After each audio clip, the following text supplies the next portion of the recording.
And welcome back to A.R. Sales, aka the A.R.T podcast. I am A.R. Minabal, and today I am joined by the Romance Rogue Gallery. We have Laurie Oknowsky, author of Class of '95 and coming soon, Dreaming of Wilder. So if you're dreaming of Wilder, that's your book already. You don't even have to go that far. Everybody should be dreaming of Wilder.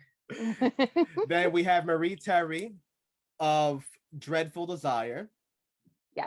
Always continuing, still going on to this day, right? I think you have like 10 more chapters to drop. Yes, 20. 20. It's the War and Peace. It's the War and Peace of BDMS. What is that? BDSM. Got it. Buddy drinking small margaritas, right? I'm pretty sure that's what it means. But, and then we have Lexi, aka Sandy Wrights on Instagram, if you know her as that, with Lust and Desire. Oh my God, no, Lust and Deceit. What did I say? Oh, Lust and Deceit.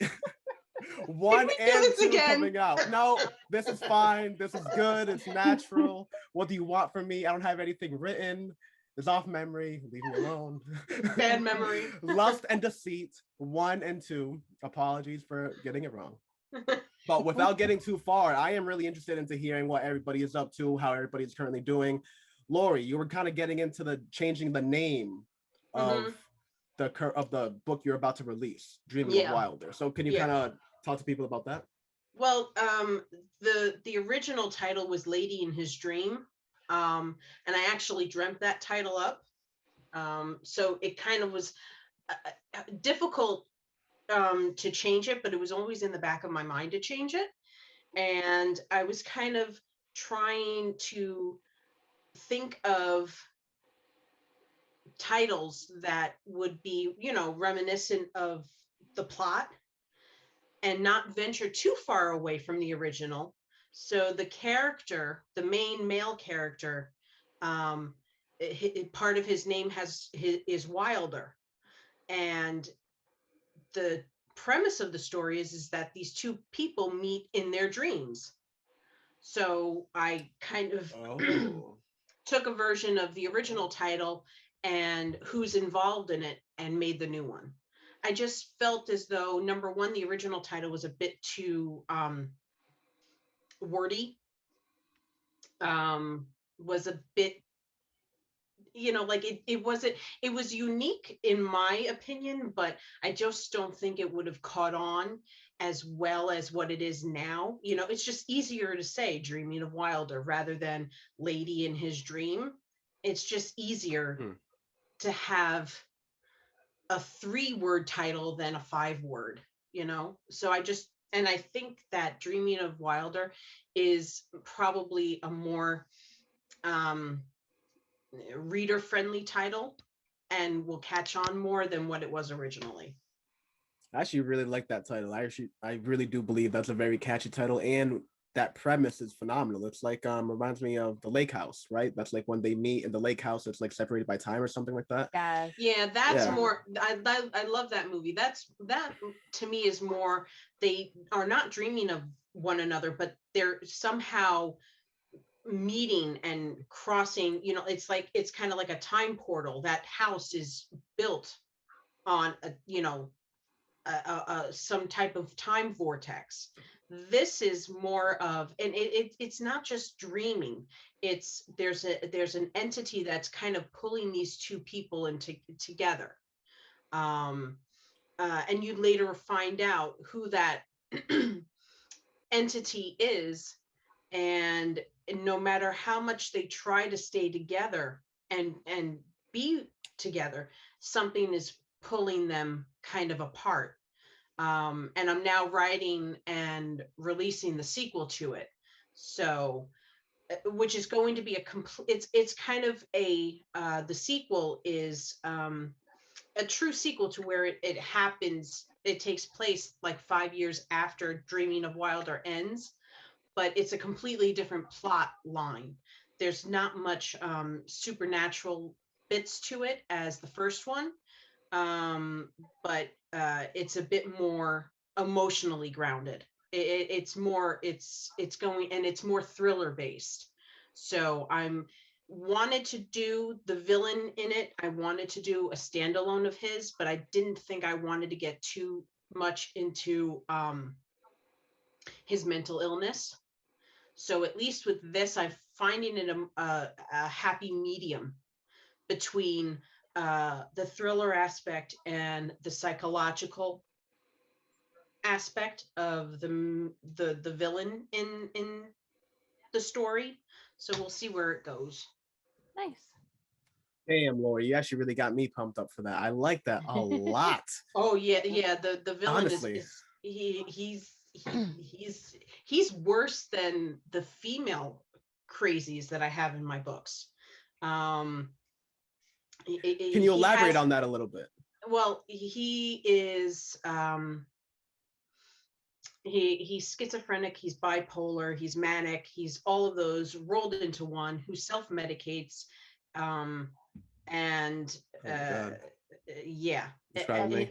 Yeah, very interesting.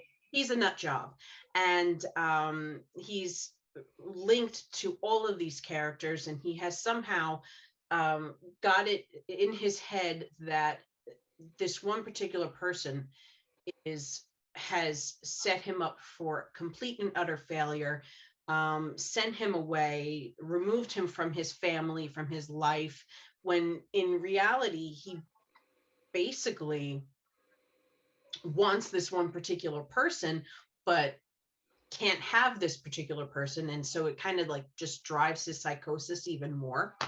And yeah, he's fun, but he's extremely dark. And I didn't know if I wanted to go down that kind of path. So I think this book is kind of a happy medium between, you know, and there's a big plot twist on one of the other characters that I'm really kind of starting to get into. The latest chapter, I'm involving a point of view that I'm hoping nobody is going to really kind of catch on who it is until I'm ready to kind of pounce on it. Oh my God. I mean, that is phenomenal. Now, segueing a little over to Lust and Deceit. Great book. We were talking about it at length when our episode, and just I had a great time talking about it. But talk to the people a little bit about its sequel, Lust and Deceit 2, Retribution. Well, book one, I ended off with the main character finding out that her boyfriend had did something like 3 years ago. And it once Lust and Deceit 2 comes out, it's 2 years after that. So Jessica starts getting revengeful, and she starts spiraling out of control, and she's using drugs. She's having sex with multiple men. She's actually having sex with her ex-boyfriend's friends. And she tries to, I don't want to say too much into it, but she's a little crazy. Very, very crazy. She's spiraling. She's constantly drinking and, doing heavy drugs. And she's crazy, this book. I'm making her really crazy, but with good reason. With good reason. Because, she found out something from her ex-boyfriend, and then she actually, after that, she lost her child, she lost the baby, so she goes even more into a deep depression. So, yeah. Can you talk a little bit about those emotions? How it is to write a character that's going through depression? Well, it's kind of difficult sometimes, but then I've been depressed sometimes. So it would be like me, writing her. I've never been through what she's been through, but I feel for her. I do. I've had friends who've lost their child, miscarriages, and it's tough to write. There'll be times where I cry because it's tough. I'm not a mother yet, but I have nieces who are like my child. She hires children. Yeah, they're children. So and she can give back. Yeah. See, I hear, because my sister, she has 8 girls, so I'll take them, but I could give them back to you because no, they're too much. that's the only good thing with having nieces. I could just give them right back. Yeah, I love my niece and nephew. Yeah. They're everything. But yeah, she's crazy, this book. Really, really spiraling and trying to mess up her ex-boyfriend shipments because he's in the mafia, and she actually killed like I think 5 of her men in one night because she created like a diversion. So she actually killed 5 of her men in one night and left like a little note saying it was me. How many books are you going to do of this? 3. Because after book 2, then it circles around 20 years after book 2 ends. So okay. Yeah. So what is the age of Jessica in the second book compared to what she's going to be in the third? She's in the second book she's like 27. The third book she's going to be like 40 years old. Like she's 47. Yeah. 47. Yeah, 47. Yeah, she's going to be in her 40s. So it's going to be 20 years in the future. Old lady. And how do you plan? Yeah, how do you plan to play with that aspect? Because you're writing from the point of view of a younger character that is now older, and I have experience with the exact same age gap actually. So I'm interested to hear how you tackled it. Yeah, because I mean, well, I haven't started writing book 3 yet, but I know you haven't plotted out. You haven't, you're confident enough to tell us about it. I know it's going to circle around the kids. All the kids that they had in book 1 and book 2 will now be in book 3. So it'll be about all the kids. Oh, does that mean that Emiliano will forgive her? I don't know. We have to wait and see. I like that a lot. Mary, now tell us about the current progress with Dreadful Desire. So there hasn't been much progress from the last time we spoke. I told you I had some like life altering stuff. I moved from one state to another. Yeah, pretty huge. So yeah, it was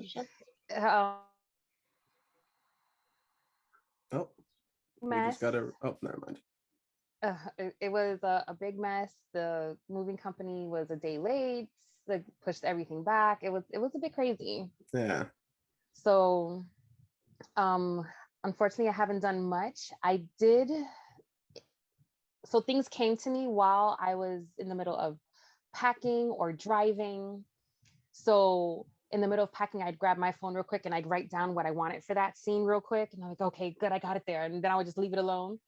So I have my cell phone full of color coordinated scenes that I have to put into order so that I can write them out.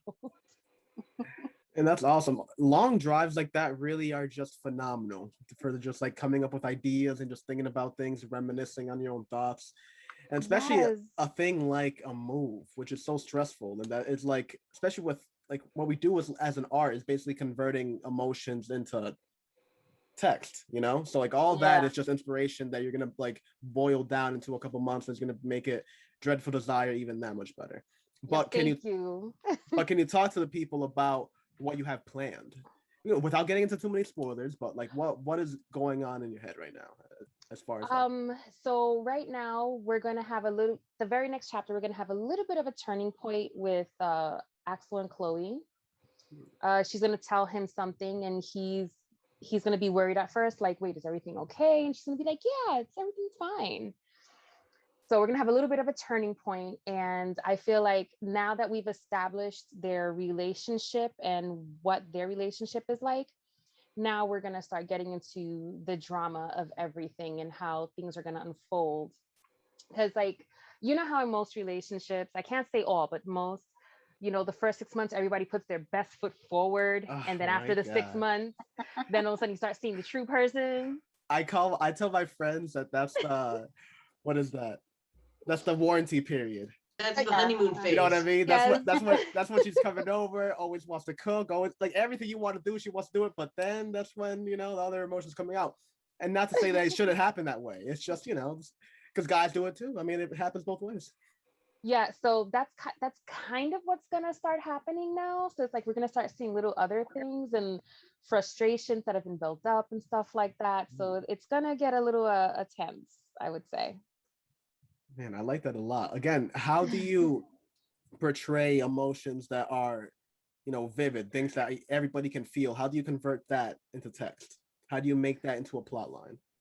So, first off, I try to get like details of like facial expressions, body movements. To, and the funny thing is, I actually have a dedication at the end of my book to my husband that I already wrote, because I'll ask him like, look at me angry. Like I just lied to you. Like I'll just give him like this whole thing and he'll just give me this face and I'll just look at his face and like see what it does. I'm like, all right, thanks. And I'll just start typing away what I saw. Man, that is good. I usually just Google it. That Angry face. Google is my best friend. that is easy when you have a spouse that is easily read. My husband is not like that at all. You can't read him.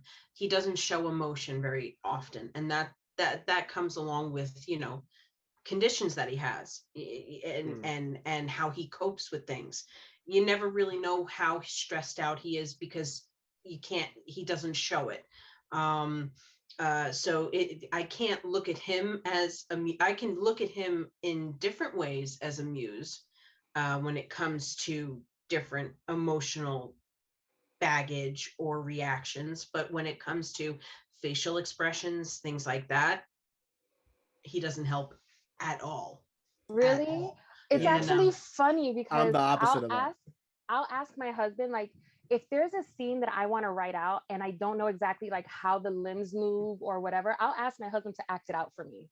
I'll be like, baby, come here. I need you to hug me and then do this, blah, blah, blah. And let me see how your legs move and your arms. I do the like he's all for it. Yeah, I'm sure he's all for it. I'm sure he's all for it. Writing BDSM. Oh yeah. We'll try whatever you want, babe. I'll say it over here. Yeah, all right. I have to say he has helped me with so much. He even named my book. So I give a lot to my husband. I give a lot to him. Yeah. My husband just says, yes, go ahead. You want to do it? That's my husband, I mean, that's encouraging. He'll do it. Yes. Yeah. My husband does. It is very rare that he ever says no. Oh, that's so sweet. Oh yeah, it's great. Well, because when I'm looking for him to say no, he doesn't say no. That's the problem. But when it comes to like, I can't say to him, hey honey, could you dance around and do something for me just so I can see what it looks like? He'll be like, that's a hard no. It's not a no from my camp. It's not a no. Yeah. From my camp, that's a hard no. Why? He's like, why? And then I would have to explain to him why, and then he'll make fun of me. So I don't ask for that. Yeah, I'm the hard opposite of that. Yeah, no. I show all my emotions. If when I stub my toe, I look like Wile E. Coyote from Looney Tunes. I can see that. With the size and everything. God damn it. But what Laurie was talking about was actually a great segue with a question that I want to turn around to everybody, which is, where do you draw these inspiration from your characters? Is it just from personal relationship that you have, or is it from your friends, from TV? And with those inspirations, do you aim to alter them? Like you take those inspirations and then change it, or do you aim to just portray those exact emotions that you felt before because you think that those are the most validated ones? I take things that either have happened to me or friends and family. I have a lot of mental illness in my family. So it's not that hard to draw upon different types of conditions and how they affect people.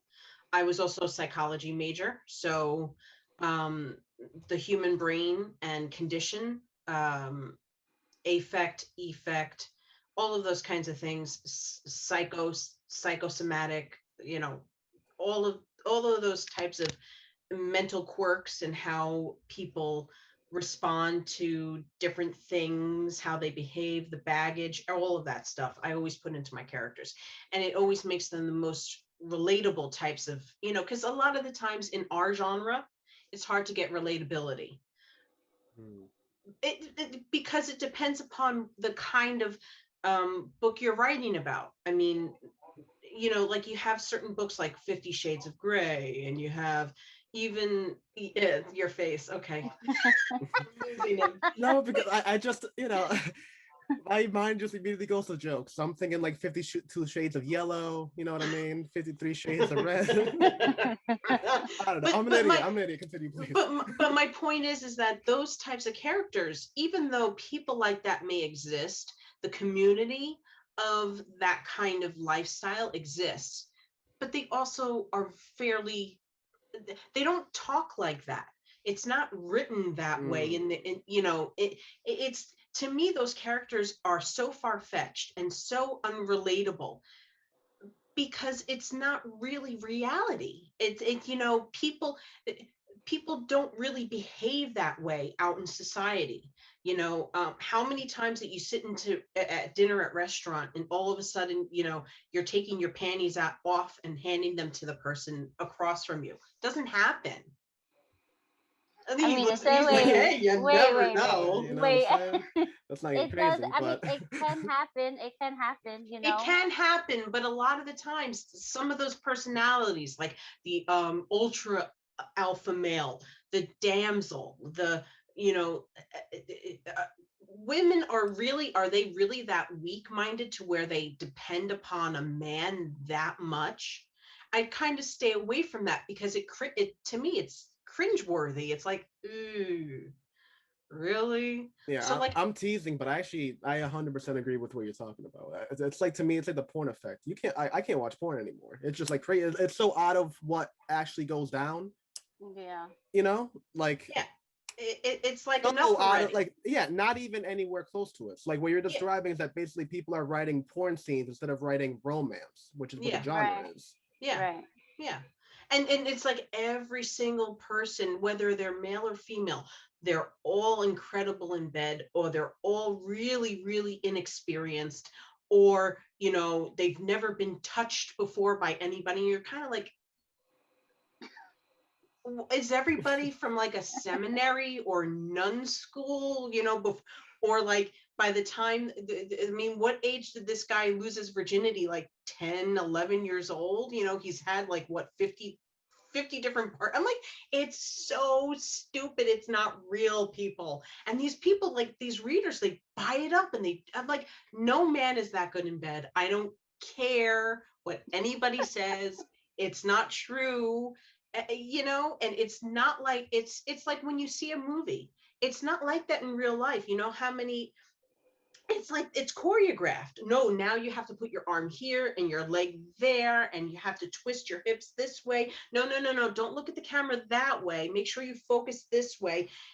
It's like, that's not how it is. The best one is when they're having like sex standing up. It's a guy's dick shaped like this. How is that happening? How's that happening mathematically? All right. If you've lost your virginity before, you know that doesn't work out. It actually would be painful. Just we all know the scene we're talking about too. And then like their thigh, they're somehow like that far apart. It's like, all right, dude. What are you packing? Yeah. What are you packing? Get out of here, dude. That's a basketball player's arm is where you must be packing for fucking that maneuver right there. You're a liar. That's not true. It's like, okay, I was watching you know, Golden Girls. They were sitting around eating one of their cheesecakes, and they were talking about, you know, like Dorothy's like, what, you've never seen your father? And Rose is like, no, God, no, of course not, no. And they're, Blanche and Dorothy are both looking, okay, calm down, you've never seen your father, fine. But, you know, she's like, no, all I ever saw was the animals on the farm, you know, the horses and everything like that. And Blanche is like, didn't that give you a false impression of what a man would look like? And Rose is like, oh God, was that horse? She's like, oh, of course. My wedding night, I was completely shocked. And they're like, shocked? What do you mean? She's like, oh yes, that horse would have, something to the effect of, Charlie would have put the horse would have been embarrassed that he wasn't as endowed as Charlie was. And I was just like, really? So Charlie had a bigger schlong than the horse did? It was funny. You have to look it up. It's funnier when Rose tells it. No, it's even funny considering the time frame. I mean, my God. Right. Well, yeah. The Golden Girls was like what? Golden Girls was literally the golden age of TV. We're like two shut ages up. away from that now. I'm not that old. Thank you. That's literally what it is. That is the name of the era. It's the golden age of TV. What year did it come out? Man, I want to say like what? 80s? See, I wasn't even born. Yeah. Yeah, bring that up. I was actually born in 1928, but I use Real Good Lotion. You can actually buy it at neotino.net. No, I'm kidding.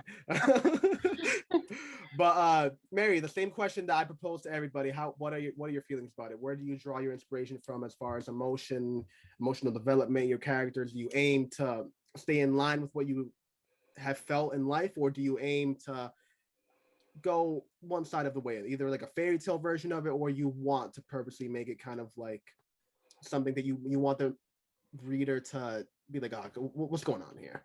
Come on. I would say that I do 50-50.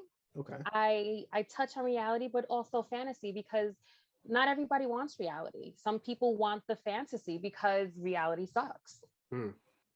So I guess when I say fantasy, I like, the people having sex in my book, it is like a porn show. Like I write smut, so it's like a porn show there. Like let's keep it real. My husband calls it a smut book all the time. Like, it's not a smut book, it has a plot, and he's just like, no, it's smut. Yeah, but God bless, at least you're saying it. Like, you know what I'm saying? Like, there's nothing worse than the people like, it's like, no, I'm not doing that. And like, her book is really God explicit. Bless, honestly, yeah. Yes, I'm very explicit. Like I explain in detail, like it just goes into it. But then again, more ways than one. Yeah, definitely. In multiple areas, not just one. Yeah, girl, because I be reading it and I'm like, wait, I don't think I have to ask her a question. I'm like, wait a second, are they having? I asked her that once. She's like, yeah. Like the forbidden area. I'm like, ooh, ow. Yeah, that. Well, so I kind of go into that realm. Someone's but then I also keep but then I also keep with the reality of it, about the feelings and emotions. But I try to keep true to like the feelings and the emotions and how people react. And I get that inspiration between my life and, like Laurie said, friends and family as well. Like I kind of pull from everywhere, because I don't want to base my character solely on one person. I kind of draw character traits from different people and different places, so that it's like a mesh of different people. No, I like that a lot. I mean, to a degree, don't you think you have to? I mean, you're creating, it's basically you're creating a world where, real people actually, exist in a way. So when you're building your characters, they have to have some type of, whether it's you personally, that they have a personality like yours, or somebody else that So you always kind of, and you have to draw inspiration when you build them. It's kind of like building Frankenstein's monster. And you take parts from different places, people, things, yourself. In my books too, a lot of the characters are pieces of me, whether it's pieces of me that I don't show anybody, or if it's pieces of me, that are out there, but there are segments of myself that I don't let anybody see. And they come out in my stories. There's lots of, with Eunice, she's kind of like the kind of person she's a part of me that I wish I was, or I wish I could put forth, or that I wish I was when I was in high school, where I really didn't give a rat's ass about what anybody would say with me. I just lived my life. And yeah, she's a loner, but who cares? She'd rather be alone than be hurt by people, and she didn't care what people necessarily thought of her. She did what she had to do. She lived her life the way that she wanted to live it. And I would have wanted to maybe had that for myself. So I put it in her. So in a lot of ways, she's the kind of person I wish I could have been more growing up. I do that in my writing. My 3 and even arguably 4 main characters are all just different aspects of myself that I just injected like different little things into, depending on how, what they need for the plot, what I want to do for them with the plot. Yeah. But I really like Marie's Marie's. Marie, yeah. Marie or Mary? I don't know. It is Marie, because all my friends always give me the same shit. But then I was thinking of like Mother Mary and like But I've always said Mary. Yeah, especially with all this BDSM, all I'm thinking is like, Jesucristo, Mother Mary, No. Jesus.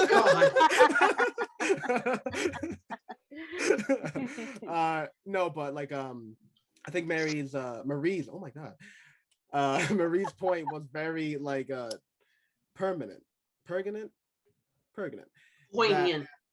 I'm pretty sure it's what I said.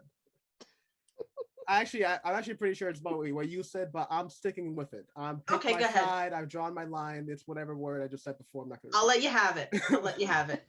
It's your show after all. But the whole inspiration thing. You said that it was from friends and family, but do you also draw it from entertainment? When do you watch Netflix shows, when you watch movies, or there certain parts of it you go like, hey, that's a cool idea. Let me take that, a little bit. Or maybe you see a character that you're like, all right, how about we take that idea of a character and then put them in a different situation? Because I can't say I copy that a lot, but I always think of new plots when I watch a TV show, and I think of a character that their inception is perfect, but then what they did with them with the plot is always like, oh, come on. So I immediately imagine that character in a different situation that kind of like better anchors what that environment versus what the character development is, and go off that. Just because of when I get my inspiration, it's at inopportune moments. So I wouldn't say it is from when I watch TV. Like I will literally go to the bathroom and be like, oh my goodness, this would be such a great plot. And then all of a sudden I'm writing it down. I'm sitting in there for like an hour, like just writing. Been there. Just writing on my phone because I don't want to forget what I'm thinking. That's hemorrhoids right there, buddy. Gotta relax. Gotta get witch hazel for that, bro. That's not a game. The other day. So the other day, I was driving back to the old apartment, and in the middle of the drive, I got a plot for one of my characters, and I was like, oh my goodness. And I told it to myself for a half an hour and plot for the whole half an hour, so I would not forget it. And then as soon as I stopped, I did like a voice recording, and I was so I could just say everything so that I wouldn't forget it. So like I wasn't watching TV, I was in the middle of moving stuff, and I was like, oh my goodness. And like it's just because it happens at inopportune moments. I don't think it stems from TV, and I try to put a twist on it. I think my mind is just a little twisted, as Sandy would put it. It is. All are. No, Marie her mind is very twisted because sometimes I'll voice note her a plot for my second book, and she goes over the top saying, well, you should do this. I'm like, girl, I thought I was twisted. No, she's twisted. She's twisted. Always the quiet ones. Well, she helped me the other day. Because she read all of Dreaming of Wilder. Yes. And so I was like, oh, she'll know what I'm talking about. She'll know what I'm talking about. We need to get that Spanish sub for you.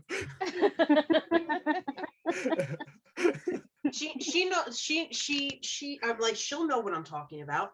So I said to her, I was like, hey, what would you think if so-and-so was like turned out betrayed everybody? And she's like, well, he already betrayed so-and-so. I was like, no, like worse than what he already did. She's like, ooh. I like that. So I showed it to her. I was like, yeah, but I want to involve him in the book, but I don't want people to necessarily know that it's him. How does this sound? And she read it. She's like, I like it. So I released it, and hopefully, people kind of don't really catch on to who I'm like talking about. and I because I don't want to kind of like out him until I'm ready to kind of put it on somebody that it, you know, he was behind it too. You know, it wasn't just who was the obvious. Someone was working with him. Yes. Ooh, It's I gonna like be that. I like that. Yeah. Because at the end of Dreaming of Wilder, the crazy one escapes prison. Oh. And he had to have help. He couldn't have help from his original accomplice because he was in prison. So somebody else had to have helped him. Dun, dun, dun. Who could it be? Now, Lexi, same question. What was How the do you question again? Do you even remember it? The inspiration from your writing, emotional development, your characters. Do you develop it from your friends and family, from TV shows? And if you do you stay true to the emotions that you felt prior in your life that you can already know? It's already, you know, you've already lived it. You can just write it down. Well, or do you try to go for a different outcome? That regarding the emotion aspects, book 2 is actually like the personality traits is actually based off my sister.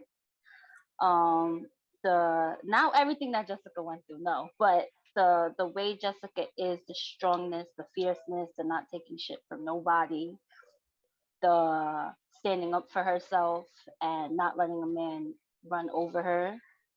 It's definitely based off my sister, because you know, like with me and her, I'm really the quiet one, and she's the one that, yes, always ready to just fight.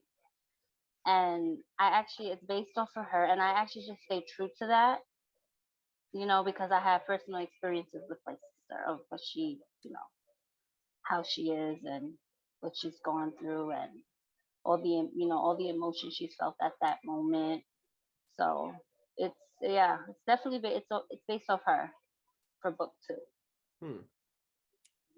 Now, a question just floated into my head that I'm really interested in all of your answers for. How do you feel about the whole thing with horoscopes versus and like romance and sexuality? Do you think those things are like, you know, what is the validity? I don't care. I don't pay attention to that. Like a lot of my friends do, and they pay attention to the horoscopes. Like I'm a Sagittarius, my husband's a Gemini. And one of my closest friends from high school sits there, and she always tells us that me and him are twin flames. Sagittarius, that means you eat beef, right? What does that mean? Huh? What? What? What? He said Sagittarius, that means you eat beef. I'm so done. I can't. Watch it. I'm sorry. There's two Sagittariuses in here. Hey, nothing wrong. I mean, I like beef. It's just I love the joke. That was funny. Oh man.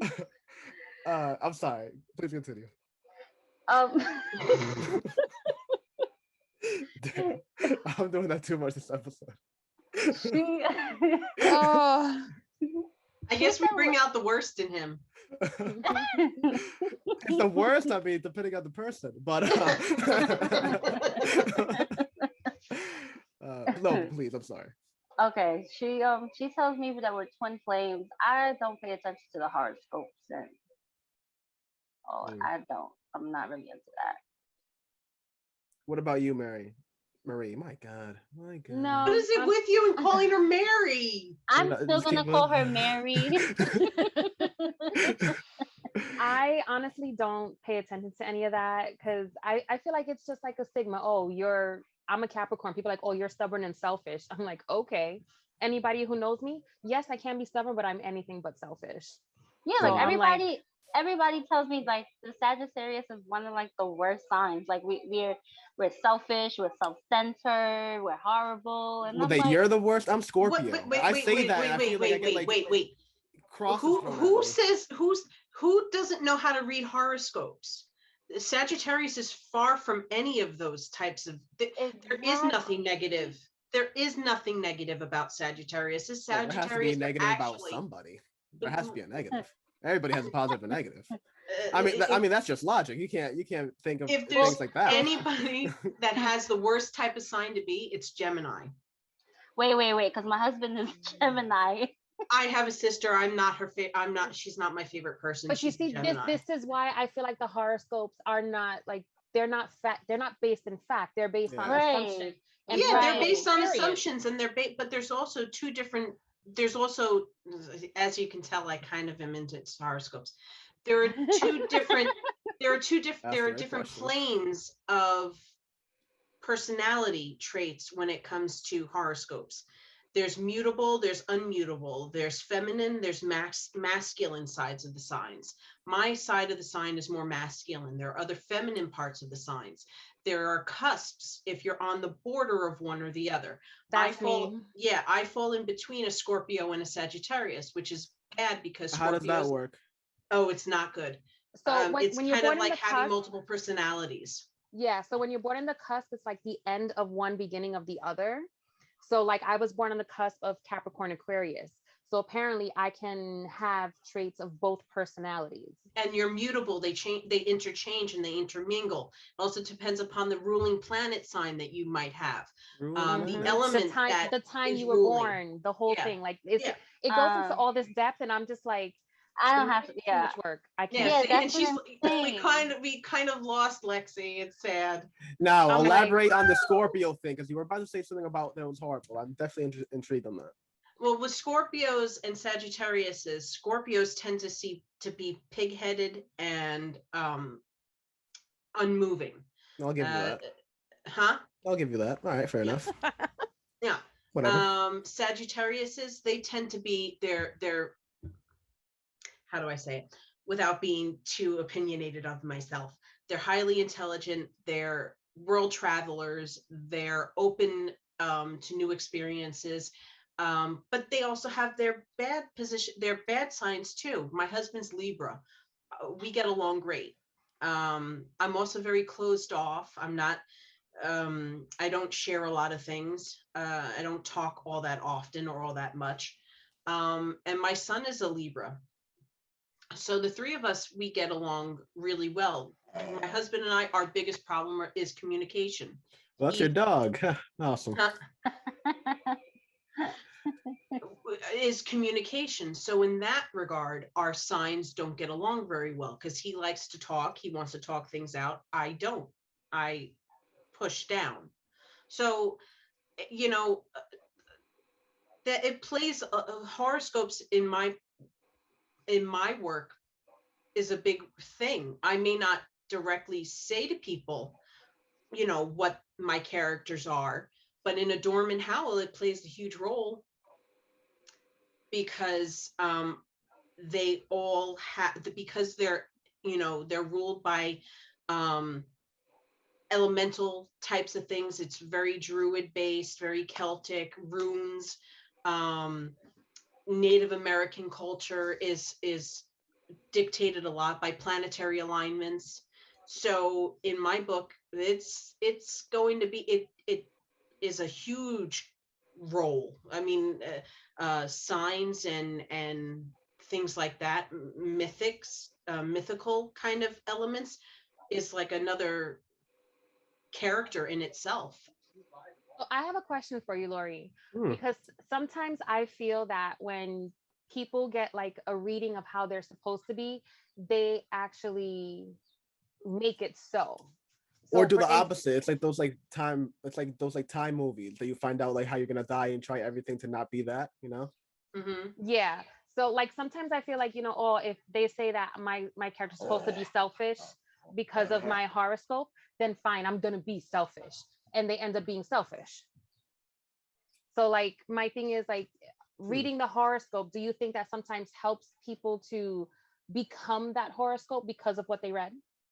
Well, I mean, it like anything.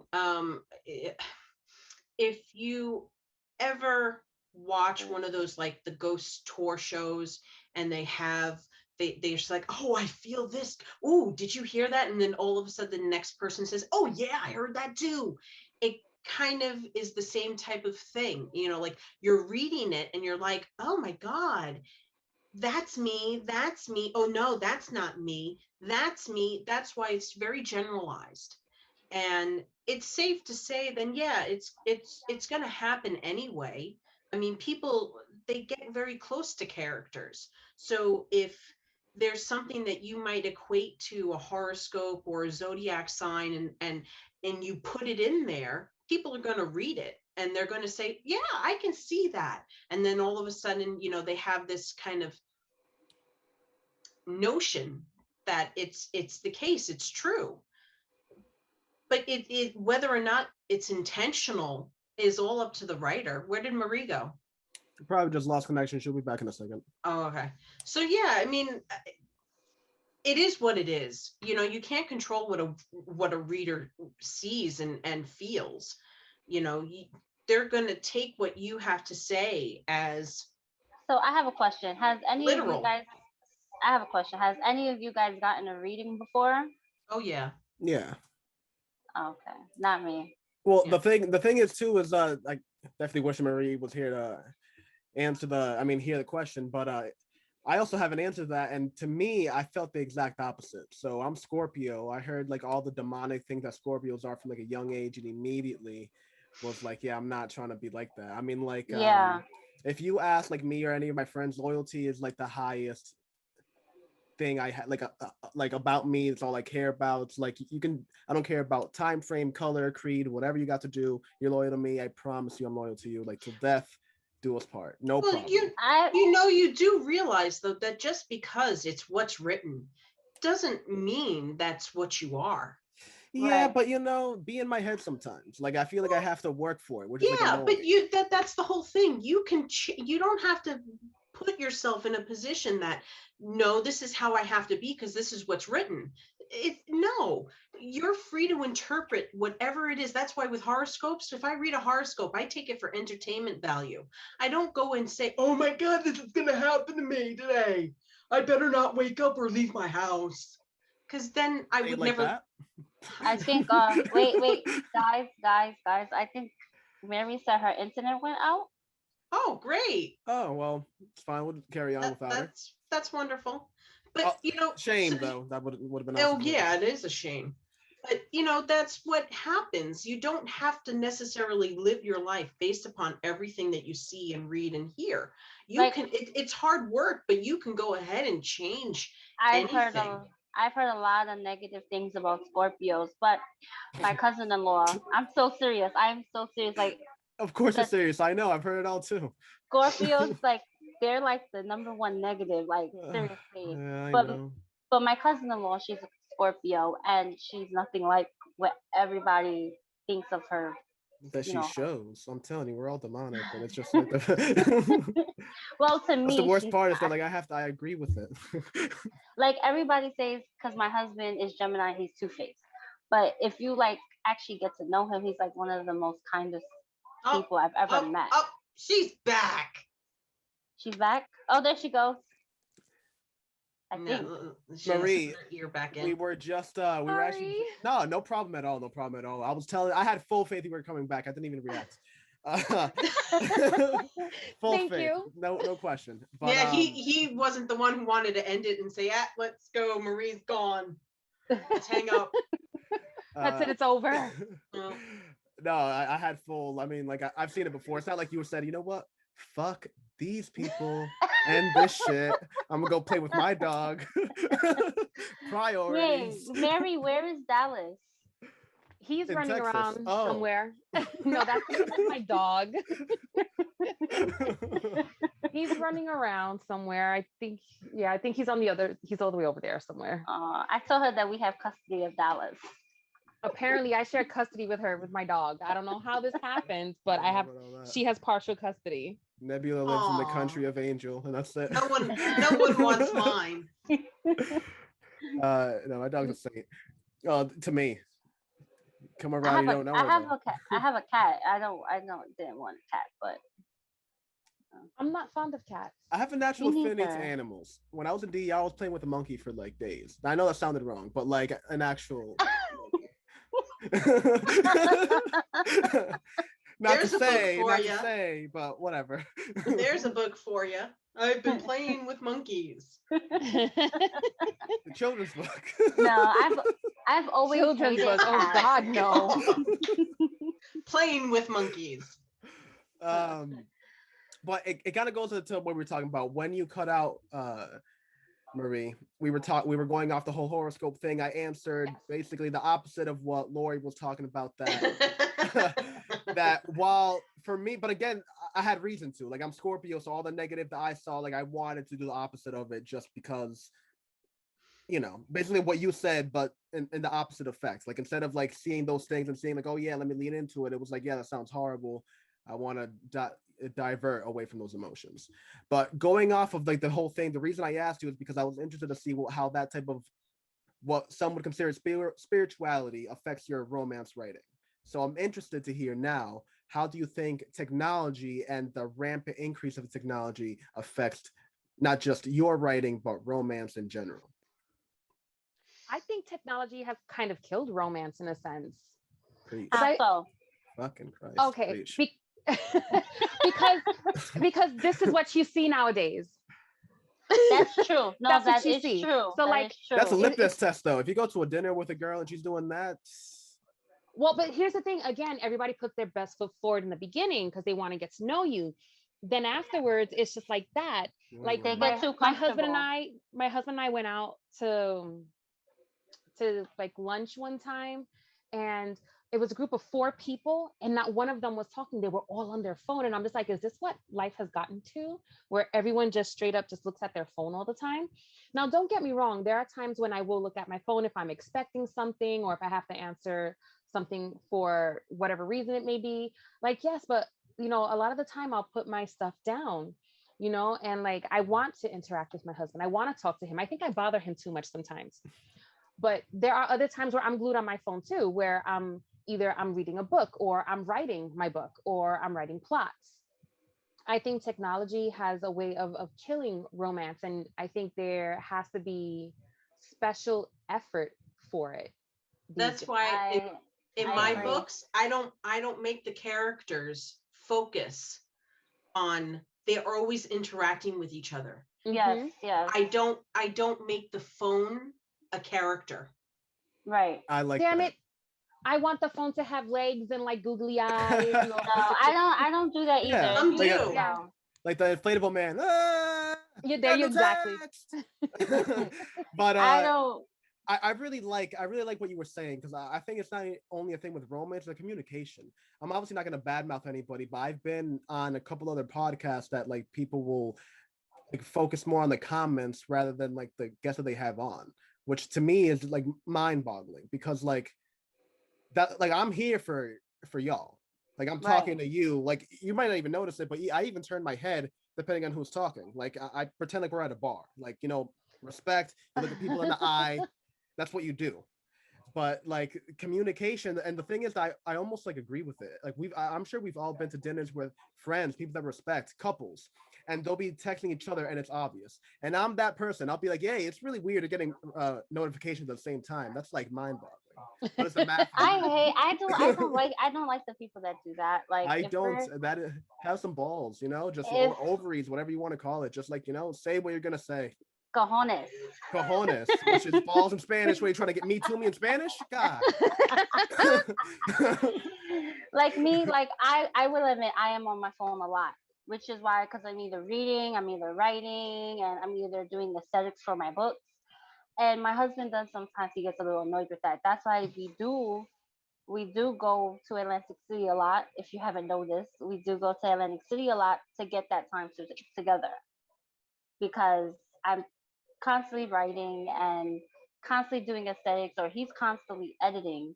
So it's just like, when are we're here, but we're not actually here, you know? Mm-hmm. So my husband's parents used to go to Atlantic City a lot. My husband gets the free room, so did his parents. His parents got the free rooms because they were high rollers. Yeah, well, listen, we're not high rollers. No, I told you my husband's family were into some shady shit. So yeah. Yeah. It's not shady if you're in the sun, know what I'm saying? But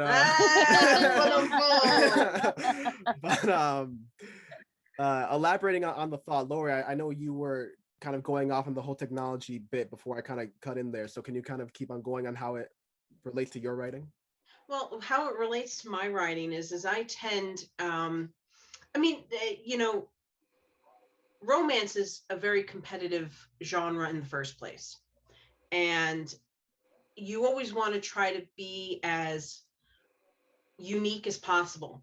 And when it comes to technology in my book, I tend not to make it a focal point, you know. When the characters are interacting with one another, it's usually, you know, face to face. It's very rare that I would ever write that my characters are on the phone with one another or texting or on the computer. And I have a tendency to also not always put them in a working setting. You know, I don't necessarily fill the book with day-to-day monotony. Yeah, they work, they go here, they go there, they use cars, they drive, they, you know, all of that stuff. But when it comes to using, you know, technical devices or doing things on the computer, it's I don't like using filler, you know, I like using real content. So I kind of stay away from the whole fact, oh, Jenny called me on the phone this afternoon and this is our conversation. I don't do it. I don't do that. Maybe because I wish in real life I didn't do that, you know, like I'm on my phone a lot. My husband hates it. And especially when Saul was an infant, you know, I would kind of look down. He's like, why are you looking down? The kid is right there. I'm like, I'm watching him. He's right in front of me. But yet, you know, there were times, and I don't think he can hear me. There were times where, you know, he would be sitting someplace, and what's the difference when you're out in the dining room on your phone, on your computer, watching videos, and I'm in the living room watching my kid while he watches and plays. I don't want to watch what's on television in front of me because it's children's stuff on a loop. You don't like Coco Melon? Come on. Huh? You don't like Coco Melon? You know how annoying watching the same episode of Coco Melon over and over and over again? Baby shark. No, that's not your jam. No, don't. Come on, buddy. No, my baby right there. niece. My baby niece is obsessed with Baby Shark and Coco Melon. And no. Yeah, he was watching Baby First, and granted, with Baby First, it's a great tool because he learned how to talk really young. And we never used baby talk with him. We always said big words. So there's things that he says all the time. So you have soiled your diapers. You know what to do. No. He's like, Mommy, this is ridiculous. I'm like, Where did you hear that? And he's like, it's ridiculous. That's nonsense. Tax day is April 15th. Basically. I'm like, where does he Mommy, hear you gotta do your taxes. But I mean, where Don't did he forget hear to put these me as a things? dependent. I'm a dependent, remember? Tax break. I'm a tax break. I'm sorry. I'm a part of the stimulus. I'm sorry. I hijacked your point there. Please continue. No, it's okay. It's okay. No, I'm done. Now with that response, it's okay. Well, now you're not gonna make dinner. You're gonna be mad at me tonight. Okay, I see the deal. You wouldn't want me to make you dinner. I don't make anybody dinner. Now, Lexi, talk about it like in your own like personal life, the whole thing with technology. I don't really use. Oh, I'm sorry. Go ahead. I just cut you off. I was gonna say, how do you relate it, or how does it not relate to your writing? I don't really. I agree with Mary and Laurie. I try not to make technology a focal point in my story because, like they both said, I like interaction. If I'm going to have them speak on the phone, literally, I'll put a dialogue, and then that's it. Like it'll be like a few sentences, and that's it. And I've read stories where they're constantly texting back and forth, and then they have the conversations in big black italics, and that's just too much. I like my characters to speak face to face, and I like the interaction with them. I don't really use it. I think it has to do with because they kind of they overcompensate for what they lack in their own writing. So it's kind of like they use that kind of thing as filler. unless unless you have like a heavy technical, like if you have a book like Angels and it's set in the future and there's a reason to have so much technology within your book, great, because it's part of the book, it's part of the genre that you're writing. But when you have a book that's kind of, for a lack of better term, it's a fluff genre, with romance, they all think that it's just straight on love, it's a love story. No, it's not just a love story. Romance is such a broad genre. It includes drama, it includes plot building, character building, all of those things, world building, in a way that is so broad that adding that kind of, there's a Yiddish word, minutia, to That's something, soup, right? huh? That's a soup, right? Minutia? Yeah. That's minestrone soup. It could. I'm sorry. It means junk. So it's when you add that kind of stuff that doesn't necessarily do anything to build characters, like, it's a waste. Like, let me make a point. Like, 50 Shades of Grey. I have the books, right? And actually, the newest one just came out, and I bought it because I wanted to see it from Christian Grey's point of view. It kind of gets annoying when they're constantly emailing. I guess because the books were written in 2011, I guess, and all you see is constantly the texting and the emailing. That, like, it's ridiculous. It's really ridiculous. Like, aren't you supposed to be at work? Go to work. Yeah. But here's the funny thing. Yeah, but to be fair, that's what happens that's how the today. dating scene is right now. Exactly. When I text girls, I'm like, aren't you at work right now? I would fire you. How are you texting me this much right now? Right. Okay, so I do use text and phone calls in my book, but I use it sparingly. Only when it's to, like, make a point, like when they're either trying to make a date or a double date, or Chloe needed someone to come over for something. Yeah, you're not writing a historical novel to where it's a period piece and there's absolutely no technology. Of course, one of the main ways to communicate is with phones and text messages and hell, nobody uses fax machines anymore. But what's that? Exactly. What's that? Exactly. You're missing a word there. I know it. Nobody uses those things anymore. So for that to be mentioned within a book is kind of stupid. But you're not writing a book that is like Little Women or Pride and Prejudice, where you don't have, the modern day conveniences of cell phones and computers. So of course you wouldn't put that in your book. But yeah, who doesn't really use it? It just depends upon how often.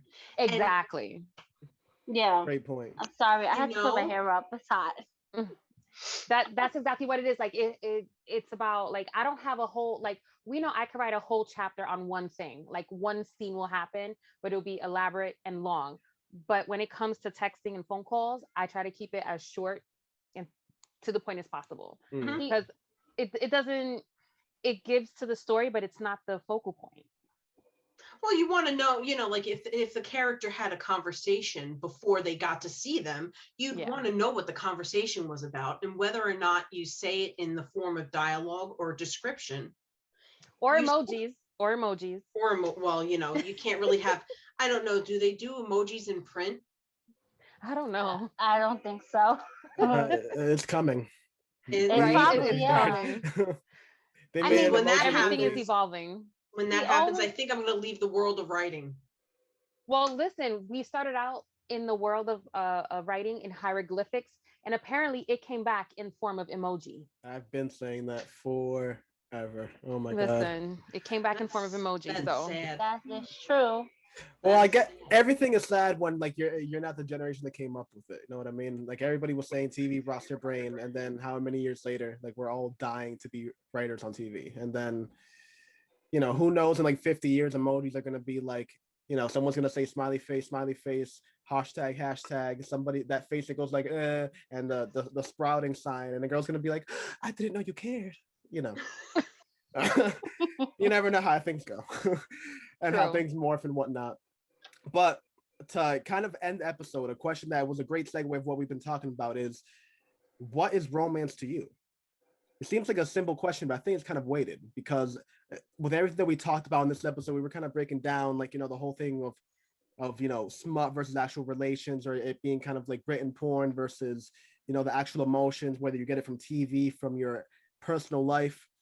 But to you, what is romance? To me, romance, like I've always, like, when I tell my friends, and when I talk about it with people, to me, romance is like comfortability. Just being with a person, and like, it is just, there's no thought, nothing that is gonna happen there, like there's no embarrassment, like, you can do whatever little hijinks in bed by mistake, and just like, everything is cool. You generally laugh all the time, because, like, when the person talks, you generally like listen to them, because you're interested in what they want to say, like, and what they're gonna say, even if you heard it before. Little things like that. To me, that's what romance is. And obviously all the XXX stuff is included in there, but like the highlight, the things I remember are those little things.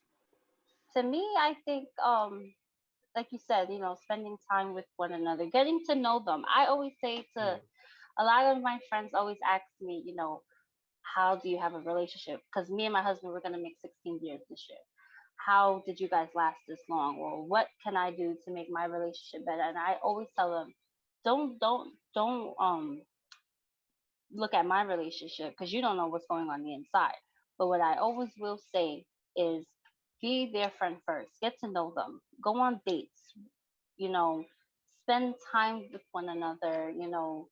Like you said, like, get off the phone. Just get to know the person. Spend time with them, and of course, everything else will follow after that. Just be there. I always say, just be their friend first. Just the little things that count. Going on little movie dates. Going on little just walks in the park, picnics. I completely agree. Yeah. What about you, She Laurie? said, "Aw." So cute. Laurie, what about you? In life or literature? Both, either. Well, I'm married to a non-romantic, so we won't discuss life. But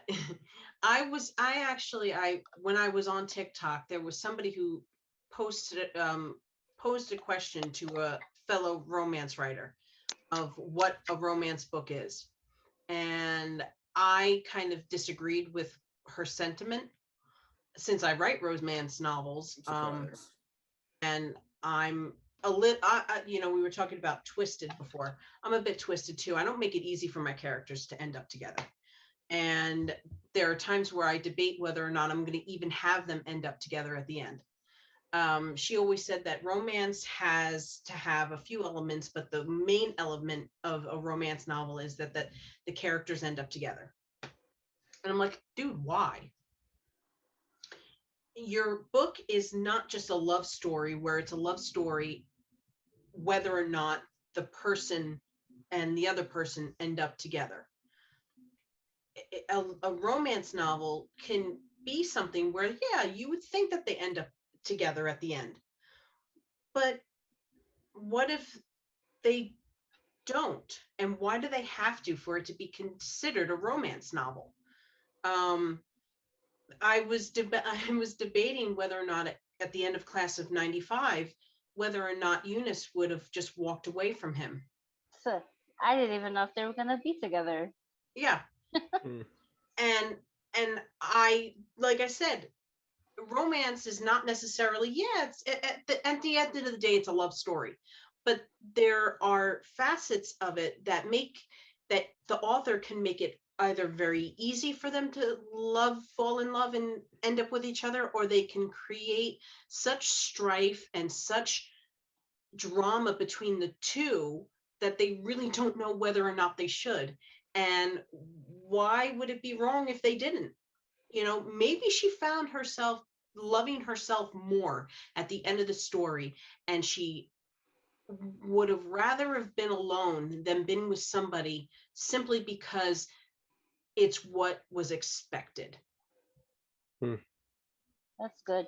Yeah, that's a good message. Self-love, Yeah, Yeah. because That's that number could be one. the ultimate romance, is that you love yourself enough that you won't necessarily find the need to be with somebody after 20 years. It's like the saying, they're an ex for a reason. Oh yeah, I never look back. I've never gotten that logic. Never got it. But there are some people that are like, oh, I would definitely, if they really changed, I would definitely give them a chance. People can change after 20 years. fuck all that. Just find a new person. Yeah, exactly. They're. What are we talking about here? Tend People not. die to me, like conversation, phone, email, nothing. That's because you're a heartless person. No, because I don't look back. Dark. We've done it here, and we're going forward. Black heart. That's it. No, that's it. Just got to move forward. You can't be looking back. I would say opposite. It's too much. You got to relax. Yeah. What's that Wham song? Da, da, da, da, da, da. That Christmas song. You know what I'm talking about. I can't remember it. But Marie, what are your thoughts on this? I guess for me, romance,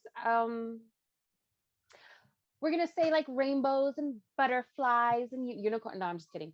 I would say romance to me is just being there for someone, showing them that you care, like just showing them that okay, for instance, today was the first day my husband went to work from our new location. So last night I went out and put gas in his car to make sure that he had enough gas to get home tonight. Oh, that's such a good wife. To me, like, that's romance, like I care enough about you to do something for you that you don't have to worry about this now. One time I wasn't feeling well and I was getting up to, my husband came back from visiting our daughter and I wasn't feeling well before he left. So he came back with food so I wouldn't have to cook. Like to me, that's romance. That's showing me that you care. When you show me that you care, for me, that's romance. It's not see somebody in the background playing a violin for you. So hey, they're playing it for me too, because I'm reminiscing. You know what I'm saying? The first time I ever felt like actual love, because like whatever. But life's not too bad. But then this like one girl, like we were talking about that, like I had like growing up, we always had one towel in our house. Well, not like for the entire house, but like you had your towel. Know what I'm saying? Right. You had your shit. You went, you took care of it. That was your thing. Whenever you needed to wash it, you washed it, but that was your towel. You had one. And then, I'm in college and, I'm with the chick and whatnot. And she was like making fun of me. It's like, why don't you have more than one towel? And I explained it to her. And she's like, all right, but like towels don't cost like $20 a piece. Like you weren't that poor. You could have just got more towels. And I was like, I don't know. It's just like a logic. And she was like, well, you have money now. Why don't you go get more towels? I'm like, I don't know. Leave me alone. Drop this fucking conversation, right? This is who I am. Yeah, like leave me alone. You take it and leave it, right? Right. And one then the day after, no question, no other conversation for it, she bought me a stack of towels. And I remember like I was literally taken away. I got mad for it. Like I was like, why would he do that? Like it didn't click. And she was like, because like, I care about you and I want to make sure. It literally took me back. I was like, oh my God. The one who got away. This is how like it feels. This is how it feels. This is like bullshit. He like misses, real. He misses his old thing. Oh, the one who got away. I'm telling you, no looking back. I'm just saying reminiscing. Doesn't mean I'm going to go and look back on it. Well, and I made a mistake. I said my husband's not a romantic. It's the little things that he does. Yeah. Like he came home, we got mail the other day, and he takes apart the package and he walks over and he says, here, look, this breaks in half. And I keep one and you keep another. Now you have a piece of my heart. And I got chills. And I was like, I look up at him like, what is this? He's like, I found it and I wanted it and here. And it on either side, it was not like a heart shape, but it was an actual heart, like arteries and valves and all. And he broke it in half and he gave me one half and he kept the other half. And we wear it now. And then for Mother's Day, without even saying, like, I wasn't expecting to get anything. And so I went to go lay down. He's like, look, I have to go get gas and stuff and blah, blah, blah. I'm like, okay. And so he leaves and he went to 3 different stores to find the perfect roses. And he found the perfect roses and he bought me 3 dozen. Aww. See, See, you said he's not romantic. Shame on you. Yeah. right? You got me reminiscing too.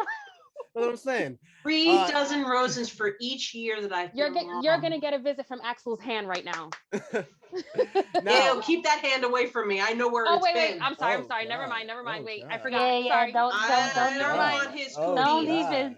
don't even start me. I Well, don't want listen, that guy's we'll cooties. change it. We'll change him to your Jake. Okay, you can picture him instead. Okay. Okay. Now, I think that this is a great energy to wrap up on. So before we do, I want to go ahead and turn it to everybody. We'll do it clockwise. So starting from Marie upwards, we'll go ahead and just drop your Instagram, Twitter. I know Twitter, Marie just got up on Twitter, so definitely drop that. Website, books, anything that you want to drop is your little promo, anything you want to drop. Go ahead. Okay, so I had to get on my phone for this because that's where it's written. Okay. So for Facebook, it's just Marie Space Terry. On TikTok, it's Marie Terry 6.